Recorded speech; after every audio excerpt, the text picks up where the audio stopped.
ಶ್ರೀಕೃಷ್ಣಾಯ ನಮಃ.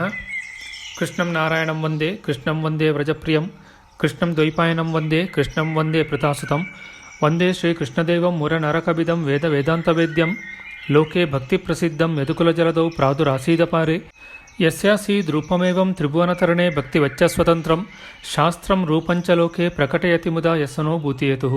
ವಸುದೇವಸುತಂ ದೇವಂ ಕಂಸಚಾಣೂರಮರ್ದನಂ, ದೇವಕೀ ಪರಮಾನಂದಂ ಕೃಷ್ಣಂ ವಂದೇ ಜಗದ್ಗುರುಂ. ಪ್ರಿಯ ಬಾಂಧವರೇ, ನಮ್ಮ ಈ ಶ್ರೀ ಲಾಲಿಕೃಷ್ಣ ಚಾನಲ್ಗೆ ಸ್ವಾಗತ. ಇಂದಿನ ವಿಡಿಯೋದಲ್ಲಿ ನಾವು ಶ್ರೀಮದ್ ಭಾಗವತ ಮಹಾಪುರಾಣದ 10ನೆಯ ಸ್ಕಂದದ 4ನೆಯ ಅಧ್ಯಾಯವಾದ ಕಂಸನ ಕೈಯಿಂದ ತಪ್ಪಿಸಿಕೊಂಡ ಯೋಗಮಾಯೆಯು ಆಕಾಶಕ್ಕೆ ಹಾರಿ ಭವಿಷ್ಯವನ್ನು ನುಡಿದುದು ಎಂಬ ವಿಚಾರ ಮಾಡೋಣ. ಶ್ರೀಕೃಷ್ಣಾಯ ನಮಃ. ಶ್ರೀ ಶುಕಮಹಾಮುನಿಗಳು ಹೇಳುತ್ತಾರೆ, ಪರೀಕ್ಷಿತನೇ, ವಸುದೇವನು ಸೆರೆಮನೆಗೆ ಹಿಂದಿರುಗಿದೊಡನೆಯೇ ಎಲ್ಲ ಹೊರಗಿನ ಮತ್ತು ಒಳಗಿನ ಬಾಗಿಲುಗಳು ಹಿಂದಿನಂತೆಯೇ ಮುಚ್ಚಲ್ಪಟ್ಟವು. ದೇವಕಿಯ ಪಕ್ಕದಲ್ಲಿದ್ದ ನವಜಾತ ಶಿಶುವು ಅಳತೊಡಗಿತು. ಆ ಧ್ವನಿಯನ್ನು ಕೇಳುತ್ತಲೇ ದ್ವಾರಪಾಲಕರು ಎಚ್ಚರಗೊಂಡರು. ಅವರು ಒಡನೆಯೇ ಭೋಜರಾಜನಾದ ಕಂಸನ ಬಳಿಗೆ ಹೋಗಿ ದೇವಕಿಗೆ 8ನೆಯ ಶಿಶುವು ಹುಟ್ಟಿರುವ ಸಮಾಚಾರವನ್ನು ತಿಳಿಸಿದರು. ಕಂಸನಾದರೂ ಮಾತನ್ನು ಹೇಳುತ್ತಲೇ ಜಗ್ಗನೆ ಮೇಲೆದ್ದು ಶೀಘ್ರಾತಿಶೀಘ್ರವಾಗಿ ಸೂತಿಕಾಗೃಹದ ಕಡೆಗೆ ಧಾವಿಸಿದನು. ಈ ಬಾರಿಯಲ್ಲಾದರೂ ನನ್ನ ಮೃತ್ಯುವೇ ಹುಟ್ಟಿರುವನು ಎಂದು ಯೋಚಿಸುತ್ತಾ ಕಳವಳಗೊಂಡಿದ್ದನು. ಇದರಿಂದಾಗಿ ತನ್ನ ತಲೆಗೂದಲು ಬಿಚ್ಚಿಕೊಂಡಿದ್ದರೂ ಅವನ ಗಮನಕ್ಕೆ ಬರಲೇ ಇಲ್ಲ. ದಾರಿಯಲ್ಲಿ ಕೆಲವೆಡೆ ಎಡವುತ್ತಾ ಓಡುತ್ತಿದ್ದನು. ಸೆರೆಮನೆಯನ್ನು ಪ್ರವೇಶಿಸುತ್ತಲೇ ಬಹಳ ದುಃಖದಿಂದಲೂ ಕರುಣೆಯಿಂದಲೂ ದೇವಕೀ ದೇವಿಯು ಕಂಸನಲ್ಲಿ ಹೇಳಿದಳು, ನನ್ನ ಹಿತೈಷಿಯಾದ ಅಣ್ಣನೇ, ಈ ಹೆಣ್ಣಾದರೂ ನಿನಗೆ ಸೊಸೆಯಾಗಿದ್ದಾಳೆ. ಹೆಣ್ಣು ಶಿಶುವು ಹುಟ್ಟಿದೆ. ಆದುದರಿಂದ ಸ್ತ್ರೀಯನ್ನು ಕೊಲ್ಲುವುದು ನಿನಗೆ ಯೋಗ್ಯವಾದುದಲ್ಲ. ಅಣ್ಣ, ನೀನು ದೈವವಶಾತ್ ಅಗ್ನಿಯಂತೆ ತೇಜಸ್ವಿಗಳಾದ ನನ್ನ ಹಲವಾರು ಬಾಲಕರನ್ನು ಕೊಂದಿರುವೆ. ಈಗ ಕೇವಲ ಈ ಒಂದು ಕನ್ಯೆ ಮಾತ್ರ ಉಳಿದಿರುವಳು. ಇದನ್ನಾದರೂ ಕೊಲ್ಲದೆ ನನಗೆ ಕೊಟ್ಟುಬಿಡು. ಅಣ್ಣ, ನಾನು ನಿನ್ನ ತಂಗಿಯಲ್ಲವೇ? ನನ್ನ ಅನೇಕ ಮಕ್ಕಳು ಸತ್ತು ಹೋಗಿರುವರು. ಅದಕ್ಕಾಗಿ ನಾನು ಅತ್ಯಂತ ದೀನಳಾಗಿರುವೆನು. ದೈನ್ಯದಿಂದ ಬೇಡಿಕೊಳ್ಳುವೆನು. ಮಂದಭಾಗ್ಯಳಾದ ನನಗೆ ಈ ಕಡೆಯ ಹೆಣ್ಣು ಶಿಶುವನ್ನಾದರೂ ದಯಪಾಲಿಸು. ಶ್ರೀ ಶುಕಮಹಾಮುನಿಗಳು ಹೇಳುತ್ತಾರೆ, ಪರೀಕ್ಷಿತನೇ, ಹೆಣ್ಣು ಮಗುವನ್ನು ತನ್ನ ಮಡಿಲಲ್ಲಿ ಅಡಗಿಸಿಕೊಂಡು ದೇವಕಿಯು ಅತ್ಯಂತ ದೈನ್ಯದಿಂದ ಅಳುತ್ತಾ ಬೇಡಿಕೊಂಡಳು. ಆದರೆ ಕಂಸನು ಬಹಳ ದುಷ್ಟನಾಗಿದ್ದನು. ಅವನು ದೇವಕಿಯನ್ನು ಗದರಿಸುತ್ತಾ ಅವಳ ಕೈಯಲ್ಲಿದ್ದ ಆ ಕನ್ಯೆಯನ್ನು ಕಸಿದುಕೊಂಡನು. ಕಂಸನು ಮಹಾಸ್ವಾರ್ಥಿಯಾಗಿದ್ದು ಅವನ ಮನಸ್ಸಿನಲ್ಲಿ ಸೌಹಾರ್ದವೆಂಬುದು ಲವಲೇಶವೂ ಇರಲಿಲ್ಲ.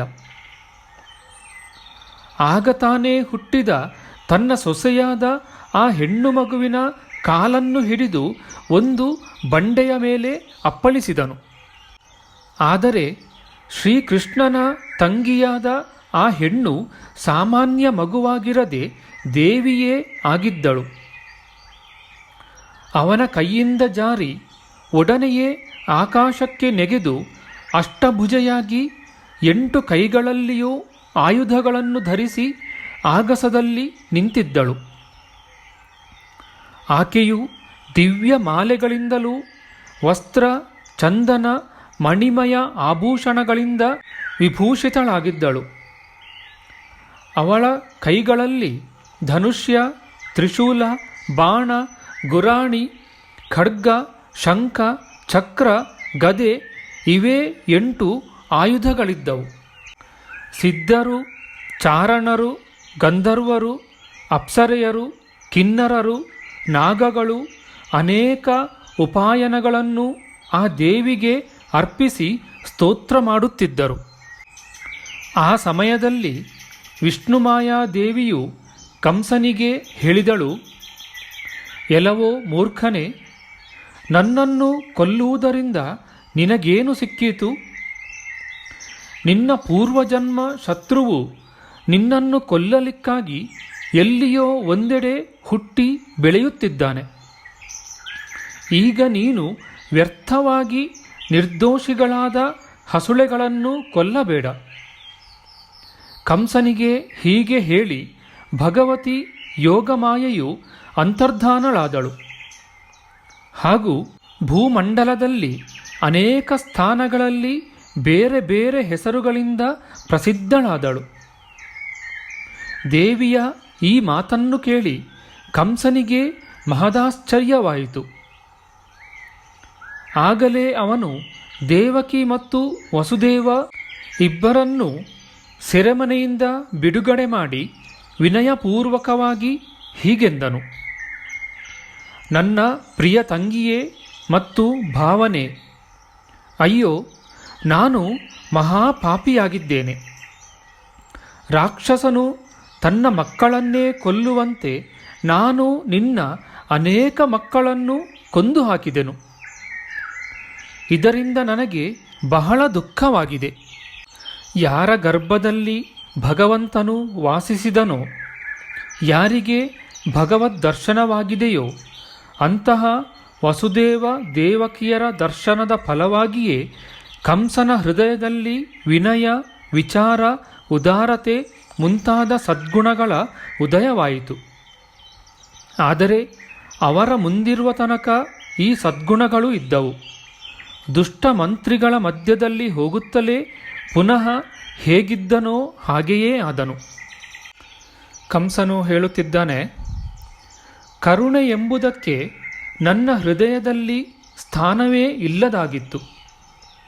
ನಾನು ನನ್ನ ಬಂಧು ಬಾಂಧವರನ್ನೂ ಹಿತೈಷಿಗಳನ್ನೂ ತ್ಯಜಿಸಿಬಿಟ್ಟೆ.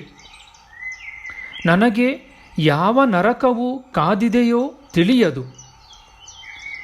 ನಿಜವಾಗಿಯಾದರೂ ನಾನು ಬ್ರಹ್ಮಘಾತಿಯಂತೆ ಜೀವಿಸಿದ್ದರೂ ಸತ್ತಂತೆಯೇ ಸರಿ.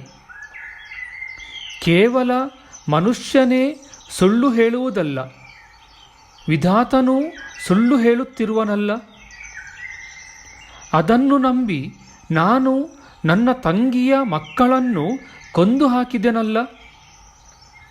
ಅಯ್ಯೋ, ನಾನು ಎಂತಹ ಪಾಪಿಯಾಗಿರುವೆನು. ನೀವಿಬ್ಬರೂ ಮಹಾತ್ಮರಾಗಿರುವಿರಿ. ನಿಮ್ಮ ಪುತ್ರರಿಗಾಗಿ ಶೋಕಿಸಬೇಡಿರಿ. ಅವರಿಗಾದರೂ ತಮ್ಮ ಕರ್ಮದ ಫಲವೇ ದೊರೆತಿದೆ. ಎಲ್ಲ ಪ್ರಾಣಿಗಳು ಪ್ರಾರಬ್ಧಕ್ಕೆ ಅಧೀನರು. ಅದರಿಂದ ಅವರು ಯಾವಾಗಲೂ ಜೊತೆಯಾಗಿ ಇರಲಾರರು. ಮಣ್ಣಿನಿಂದ ಹಲವಾರು ಬಗೆಯ ಗಡಿಗೆಯೇ ಮುಂತಾದ ಪದಾರ್ಥಗಳು ಆಗುತ್ತವೆ, ನಾಶವಾಗುತ್ತವೆ. ಆದರೆ ಮಣ್ಣಿನಲ್ಲಿ ಯಾವುದೇ ವ್ಯತ್ಯಾಸವಾಗುವುದಿಲ್ಲ. ಹಾಗೆಯೇ ಶರೀರಗಳು ಹುಟ್ಟುತ್ತವೆ, ಸಾಯುತ್ತವೆ. ಆದರೆ ಆತ್ಮನಲ್ಲಿ ಇದರ ಯಾವ ಪರಿಣಾಮವೂ ಉಂಟಾಗುವುದಿಲ್ಲ. ಈ ತತ್ವವನ್ನು ತಿಳಿಯದ ಜನರು ಈ ಅನಾತ್ಮ ಶರೀರವನ್ನೇ ಆತ್ಮ ಎಂದು ತಿಳಿದು ಬಿಡುತ್ತಾರೆ. ಇದೇ ವಿಪರೀತ ಬುದ್ಧಿ ಅಥವಾ ಅಜ್ಞಾನವಾಗಿದೆ. ಇದರಿಂದಲೇ ಹುಟ್ಟು ಸಾವುಗಳಾಗುತ್ತಾ ಇರುತ್ತವೆ. ಈ ಅಜ್ಞಾನವು ಅಳಿಯುವವರೆಗೆ ಸುಖ ದುಃಖ ರೂಪವಾದ ಸಂಸಾರದಿಂದ ಬಿಡುಗಡೆಯಾಗುವುದಿಲ್ಲ.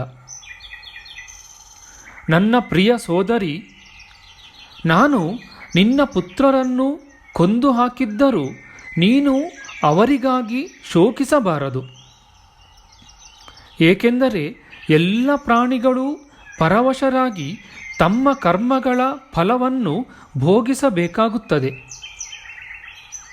ತನ್ನ ಸ್ವರೂಪವನ್ನು ತಿಳಿದುಕೊಳ್ಳದ ಕಾರಣ ಜೀವನು ನಾನು ಕೊಲ್ಲುವವನು ಮತ್ತು ಕೊಲ್ಲಲ್ಪಡುವವನು ಎಂದು ತಿಳಿಯುತ್ತಿರುವವರೆಗೆ ಶರೀರದ ಹುಟ್ಟು ಸಾವುಗಳ ಅಭಿಮಾನವನ್ನಿಟ್ಟುಕೊಂಡ ಅಜ್ಞಾನಿಯು ಬಾಧ್ಯ ಬಾಧಕ ಭಾವವನ್ನು ಪಡೆಯುತ್ತಾನೆ. ಅರ್ಥಾತ್ ಅವನು ಇತರರಿಗೆ ದುಃಖ ಕೊಡುತ್ತಾನೆ ಮತ್ತು ದುಃಖವನ್ನು ಅನುಭವಿಸುತ್ತಾನೆ. ನನ್ನ ಈ ದುಷ್ಟತೆಯನ್ನು ನೀವಿಬ್ಬರೂ ಕ್ಷಮಿಸಿಬಿಡಿರಿ, ಏಕೆಂದರೆ ನೀವುಗಳು ಸಾಧು ಸ್ವಭಾವದವರಾಗಿದ್ದು ದೀನರ ರಕ್ಷಕರಾಗಿದ್ದೀರಿ. ಹೀಗೆ ಹೇಳಿ ಕಂಸನು ತನ್ನ ತಂಗಿಯಾದ ದೇವಕಿಯ ಮತ್ತು ವಸುದೇವನ ಚರಣಗಳನ್ನು ಭದ್ರವಾಗಿ ಹಿಡಿದುಕೊಂಡು ಕಣ್ಣೀರು ಸುರಿಸಿದನು. ಅನಂತರ ಅವನು ಯೋಗಮಾಯೆಯ ಮಾತಿನ ಮೇಲೆ ವಿಶ್ವಾಸವಿಟ್ಟು ವಸುದೇವ ದೇವಕಿಯರನ್ನು ಬಂಧನ ಮುಕ್ತರಾಗಿಸಿ ಅನೇಕ ರೀತಿಯಿಂದ ಅವರ ಕುರಿತು ತನ್ನ ಪ್ರೀತಿಯನ್ನು ಪ್ರಕಟಪಡಿಸತೊಡಗಿದನು. ಅಣ್ಣನಾದ ಕಂಸನು ಪಶ್ಚಾತ್ತಾಪ ಪಡುತ್ತಿರುವುದನ್ನು ನೋಡಿದ ದೇವಕಿಯು ಅವನನ್ನು ಕ್ಷಮಿಸಿಬಿಟ್ಟಳು. ಆಕೆಯು ಅವನ ಮೊದಲಿನ ಅಪರಾಧಗಳನ್ನು ಮರೆತು ಬಿಟ್ಟಳು. ವಸುದೇವನು ನಗುತ್ತಾ ಕಂಸನಲ್ಲಿ ಹೇಳಿದನು, ಮಹಾಭಾಗನಾದ ಕಂಸನೇ, ನೀನು ಹೇಳಿರುವುದು ಸರಿಯಾಗಿಯೇ ಇದೆ. ಜೀವನು ಅಜ್ಞಾನದಿಂದಲೇ ಶರೀರಾದಿಗಳನ್ನು ತಾನೆಂದು ತಿಳಿದುಕೊಂಡಿರುವನು. ಇದರಿಂದಲೇ ಸ್ವ ಪರ ಭೇದಗಳುಂಟಾಗುತ್ತವೆ. ಈ ಭೇದ ದೃಷ್ಟಿ ಉಂಟಾದಾಗಲೇ ಜೀವರು ಶೋಕ, ಹರ್ಷ, ಭಯ, ದ್ವೇಷ, ಲೋಭ, ಮೋಹ, ಮದ ಇವುಗಳಿಂದ ಕುರುಡಾಗಿ ಹೋಗುತ್ತಾರೆ.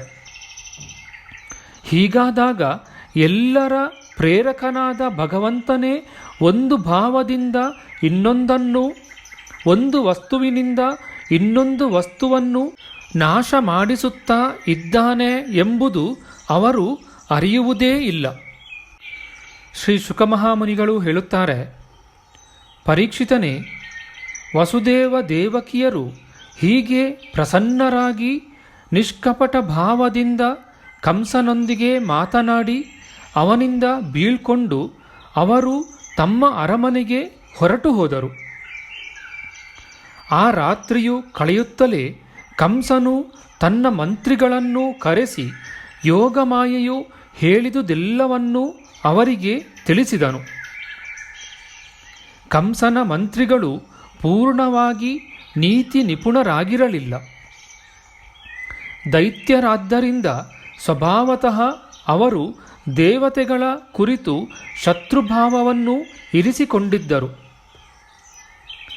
ಒಡೆಯನಾದ ಕಂಸನ ಮಾತನ್ನು ಕೇಳಿ ಅವರು ದೇವತೆಗಳ ಬಗೆಗೆ ಇನ್ನೂ ರೊಚ್ಚಿಗೆದ್ದು ಕಂಸನಲ್ಲಿ ಹೇಳತೊಡಗಿದರು. ಭೋಜರಾಜನೇ, ನಿನ್ನ ಶತ್ರುವು ಎಲ್ಲಿಯೋ ಹುಟ್ಟಿ ಬೆಳೆಯುತ್ತಿರುವನೆಂದಾದರೆ ನಾವು ಈಗಲೇ ದೊಡ್ಡ ದೊಡ್ಡ ಪಟ್ಟಣಗಳಲ್ಲಿ, ಸಣ್ಣ ಪುಟ್ಟ ಗ್ರಾಮಗಳಲ್ಲಿ, ಗೊಲ್ಲರ ದೊಡ್ಡಿಗಳಲ್ಲಿ ಮತ್ತು ಇತರ ಸ್ಥಾನಗಳಲ್ಲಿ ಎಷ್ಟು ಮಕ್ಕಳು ಹುಟ್ಟಿರುವರೋ ಅವು 10 ದಿನಗಳಿಗಿಂತ ಹೆಚ್ಚಿನವರಿರಲಿ ಕಡಿಮೆಯವರಾಗಿರಲಿ ಎಲ್ಲರನ್ನೂ ಇಂದೇ ಕೊಂದು ಬಿಡುವೆವು. ಯುದ್ಧ ಬೀರುಗಳಾದ ದೇವತೆಗಳು ಯುದ್ಧೋದ್ಯೋಗಗೈದು ಏನು ತಾನೇ ಮಾಡಿಯಾರು? ಅವರಾದರೂ ನಿನ್ನ ಧನುಷ್ಟಂಕಾರ ಕೇಳಿಯೇ ಸದಾಕಾಲ ಹೆದರಿರುತ್ತಾರೆ. ರಣರಂಗದಲ್ಲಿ ನೀನು ಏಟಿನ ಮೇಲೆ ಏಟು ಕೊಡಲು ತೊಡಗಿದಾಗ ಬಾಣಗಳ ಮಳೆಯಿಂದ ಗಾಯಗೊಂಡು ತಮ್ಮ ಪ್ರಾಣಗಳನ್ನು ರಕ್ಷಿಸಿಕೊಳ್ಳಲಿಕ್ಕಾಗಿ ಸಮರಾಂಗಣವನ್ನು ಬಿಟ್ಟು ದೇವತೆಗಳು ಪಲಾಯನ ಪರಾಯಣರಾಗಿ ಕಂಡಲ್ಲಿಗೆ ಓಡಿ ಹೋಗುತ್ತಾರೆ. ಕೆಲವು ದೇವತೆಗಳಾದರೂ ತಮ್ಮ ಅಸ್ತ್ರಶಸ್ತ್ರಗಳನ್ನು ಚೆಲ್ಲಿ ಕೈಜೋಡಿಸಿಕೊಂಡು ನಿನ್ನ ಮುಂದೆ ದೈನ್ಯವನ್ನು ಪ್ರಕಟಿಸುವರು.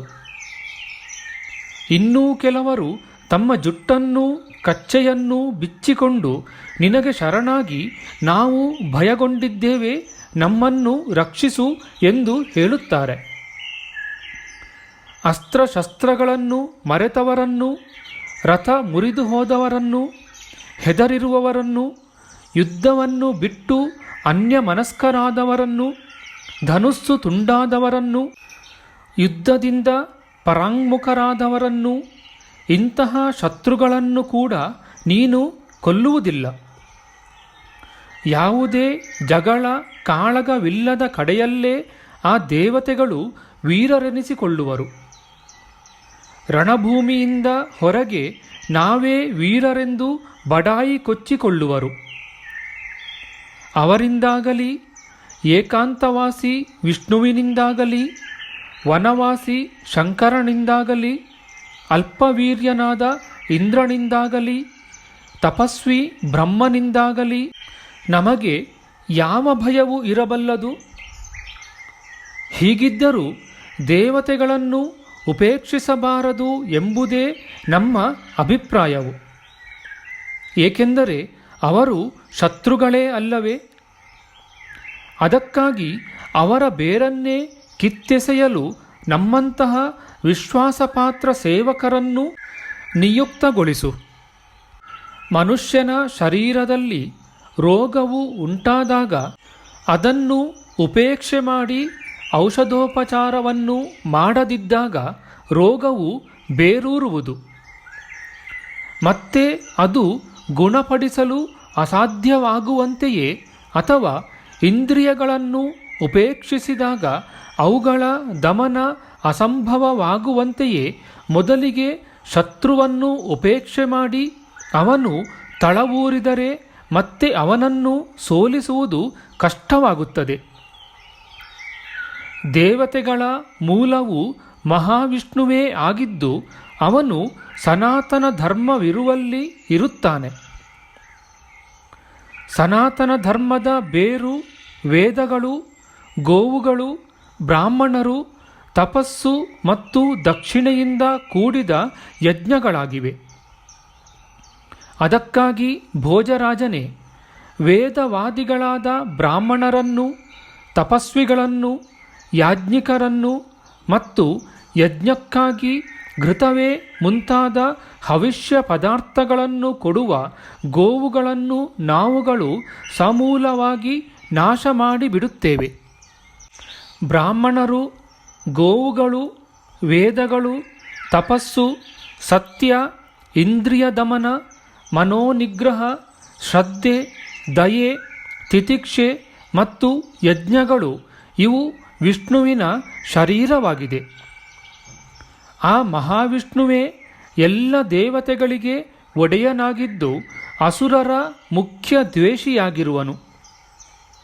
ಆದರೆ ಅವನು ಯಾವುದೋ ಗುಹೆಯಲ್ಲಿ ಅಡಗಿರುತ್ತಾನೆ.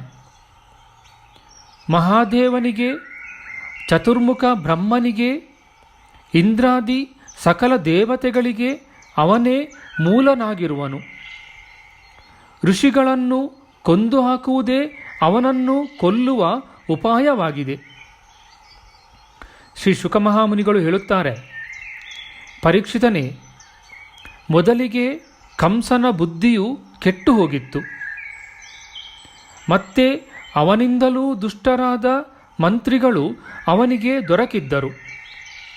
ಈ ಪ್ರಕಾರವಾಗಿ ಅವರಿಂದ ಸಲಹೆ ಪಡೆದು ಕಾಲಪಾಶದಲ್ಲಿ ಸಿಕ್ಕಿಕೊಂಡಿರುವ ಅಸುರನಾದ ಕಂಸನು ಬ್ರಾಹ್ಮಣರನ್ನು ಕೊಲ್ಲುವುದೇ ಸರಿ ಎಂದು ತಿಳಿದನು. ಅವನು ಹಿಂಸಾಪ್ರಿಯರಾದ ರಾಕ್ಷಸರಿಗೆ ಸಂತ ಸತ್ಪುರುಷರನ್ನು ಹಿಂಸಿಸಲು ಆದೇಶಿಸಿದನು. ಕಾಮರೂಪಿಗಳಾದ ಆ ಅಸುರರನ್ನು ಎಲ್ಲ ಕಡೆಗೆ ಕಳುಹಿಸಿಕೊಟ್ಟು ಕಂಸನು ತನ್ನರಮನೆಯನ್ನು ಪ್ರವೇಶಿಸಿದನು. ರಜೋಗುಣ ಪ್ರಕೃತಿಯುಳ್ಳ ಆ ಅಸುರರು ತಮೋಗುಣದಿಂದ ಅವರ ಚಿತ್ತವು ಉಚಿತ ಅನುಚಿತ ವಿವೇಕದಿಂದ ರಹಿತವಾಗಿತ್ತು. ಅವರ ತಲೆಯ ಮೇಲೆ ಮೃತ್ಯುವು ಕುಣಿಯುತ್ತಿತ್ತು. ಈ ಕಾರಣದಿಂದಲೇ ಅವರು ಸಂತರನ್ನು ದ್ವೇಷಿಸಿದರು. ಪರೀಕ್ಷಿತನೇ, ಸಂತ ಸತ್ಪುರುಷರನ್ನು ಅನಾದರ ಮಾಡುವವರ ಆ ಕುಕರ್ಮವೇ ಅವರ ಆಯುಸ್ಸು, ಲಕ್ಷ್ಮಿ, ಕೀರ್ತಿ, ಧರ್ಮ, ಲೋಕ ಪರಲೋಕ, ವಿಷಯಭೋಗ ಹಾಗೂ ಎಲ್ಲ ಕಲ್ಯಾಣ ಸಾಧನೆಗಳನ್ನು ನಾಶ ಮಾಡಿಬಿಡುತ್ತದೆ. ಇತಿ ಶ್ರೀಮದ್ಭಾಗವತೆ ಮಹಾಪುರಾಣೆ ಪಾರಮಹಂಸ್ಯಾಂ ಸಂಹಿತಾಯಾಂ ದಶಮಸ್ಕಂದೆ ಪೂರ್ವಾರ್ಧೆ ಚತುರ್ಥೋಧ್ಯಾಯ. ನಮ್ಮ ಮುಂದಿನ ವಿಡಿಯೋದಲ್ಲಿ ನಾವು ಶ್ರೀಮದ್ಭಾಗವತ ಮಹಾಪುರಾಣದ 10ನೆಯ ಸ್ಕಂದದ 5ನೆಯ ಅಧ್ಯಾಯವಾದ ಗೋಕುಲದಲ್ಲಿ ಭಗವಂತನ ಜನ್ಮೋತ್ಸವದ ವಿಚಾರ ಮಾಡೋಣ. ಆಧ್ಯಾತ್ಮಿಕ ಚರ್ಚೆ ಮತ್ತು ವಿಚಾರ ವಿನಿಮಯಕ್ಕಾಗಿ ಶುರು ಮಾಡಿದ ಈ ಚಾನಲ್ನಲ್ಲಿ ನಾವು ಅಪ್ಲೋಡ್ ಮಾಡುವ ಎಲ್ಲ ವಿಡಿಯೋಗಳನ್ನು ಸಂಪೂರ್ಣವಾಗಿ ನೋಡಿ ನಿಮ್ಮ ಸಲಹೆಗಳನ್ನು ಕಮೆಂಟ್ ಬಾಕ್ಸ್ನಲ್ಲಿ ಬರೆಯಿರಿ. ದಯವಿಟ್ಟು ಈ ಚಾನಲ್ಗೆ ಸಬ್ಸ್ಕ್ರೈಬ್ ಮಾಡಿ ಹಾಗೂ ಬೆಲ್ ಬಟನನ್ನು ಒತ್ತಿ ನಾವು ಹಾಕುವ ಎಲ್ಲ ವಿಡಿಯೋಗಳನ್ನು ನೋಡಿ ಪ್ರೋತ್ಸಾಹಿಸಿ. ಕೃಷ್ಣಂ ನಾರಾಯಣಂ ವಂದೇ, ಕೃಷ್ಣಂ ವಂದೇ ವ್ರಜಪ್ರಿಯಂ, ಕೃಷ್ಣಂ ದ್ವೈಪಾಯನಂ ವಂದೇ, ಕೃಷ್ಣಂ ವಂದೇ ಪೃಥಾಸುತಂ. ಶ್ರೀಕೃಷ್ಣಾಯ ನಮಃ.